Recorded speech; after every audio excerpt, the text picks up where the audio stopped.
नमस्कार, आप देख रहे हैं सिटी पोस्ट लाइव और मैं हूं रवि। बिहार की राजनीति में भारतीय जनता पार्टी के साहेबगंज विधानसभा क्षेत्र से विधायक राजू कुमार सिंह की सदस्यता को लेकर अब नया विवाद खड़ा हो गया है। दिल्ली की राउ एवेन्यू कोर्ट द्वारा वर्ष 2018 के चर्चित हाउस फायरिंग मामले में 4 साल की सजा सुनाए जाने के बाद अब उनकी विधानसभा सदस्यता पर भी कानूनी संकट गहरा गया है। इस बीच बिहार विधानसभा अध्यक्ष प्रेम कुमार ने स्पष्ट संकेत दिए हैं कि जैसे ही अदालत के आदेश की आधिकारिक प्रति विधानसभा सचिवालय को प्राप्त होगी, नियमों के अनुसार आगे की कार्रवाई शुरू कर दी जाएगी। विधानसभा अध्यक्ष प्रेम कुमार ने मीडिया से बातचीत में कहा है कि फिलहाल दिल्ली की राउ एवेन्यू कोर्ट ने फैसले की प्रमाणित प्रति सचिवालय को नहीं मिली है। उन्होंने कहा है कि आदेश की कॉपी मिलते ही विधानसभा की नियमावली और जनप्रतिनिधित्व अधिनियम के प्रावधानों के अनुसार आवश्यक प्रक्रिया अपनाई जाएगी।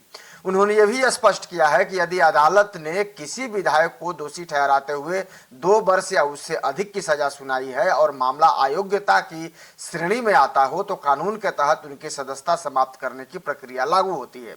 विधानसभा अध्यक्ष ने कहा है कि ऐसी स्थिति में अदालत के आदेश की तिथि से ही सदस्यता समाप्त मानी जाती है, बशर्ते संबंधित कानूनी प्रावधान लागू हो।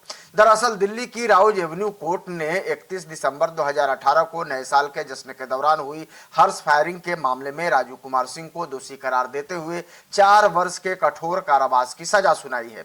अदालत ने उन्हें भारतीय दंड संहिता की धारा 304 यानी कि गैर इरादतन हत्या तथा आर्म्स एक्ट की धारा 30 के तहत दोषी माना है। इसके साथ ही कोर्ट ने मृतक महिला डॉक्टर अर्चना कुमारी के पति को 25 लाख रुपए मुआवजा देने का भी आदेश दिया है। अदालत का मानना है कि हर्ष फायरिंग जैसी लापरवाही के कारण एक निर्दोष व्यक्ति की महिला की जान चली गई, इसलिए आरोपी के खिलाफ सख्त कार्रवाई आवश्यक है। यह मामला करीब 7 वर्ष पुराना है। 31 दिसंबर 2018 की रात दिल्ली में आयोजित एक न्यू ईयर पार्टी के दौरान कथित हर्ष फायरिंग में गोली चली थी, जिसमें डॉक्टर अर्चना गुप्ता को गोली लग गई थी और जिसमें वो गंभीर रूप से घायल हो गई थी। बाद में उनकी मौत हो गई थी। घटना के बाद मामला दर्ज हुआ था और लंबी सुनवाई के बाद अदालत ने अब अपना फैसला सुनाया है। कोर्ट के इस फैसले के बाद अब सबसे बड़ा सवाल यह है कि क्या राजू कुमार सिंह की विधानसभा सदस्यता स्वतः समाप्त होगी या इसके लिए विधानसभा सचिवालय की औपचारिक कार्रवाई आवश्यक होगी।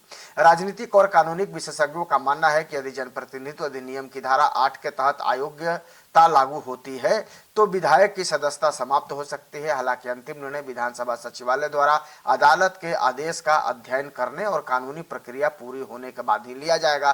फिलहाल बिहार जो विधानसभा सचिवालय है वो अदालत की आधिकारिक प्रति मिलने का इंतजार कर रहा है। आदेश प्राप्त होने के बाद कानूनी राय ली जाएगी और उसके आधार पर आगे की कार्रवाई की जाएगी। ऐसे में अब पूरे मामले पर बिहार की राजनीति और विधानसभा सचिवालय की अगली कार्रवाई पर सबकी नजरें टिकी हुई हैं। लेकिन आप क्या सोचते हैं इस खबर को लेकर?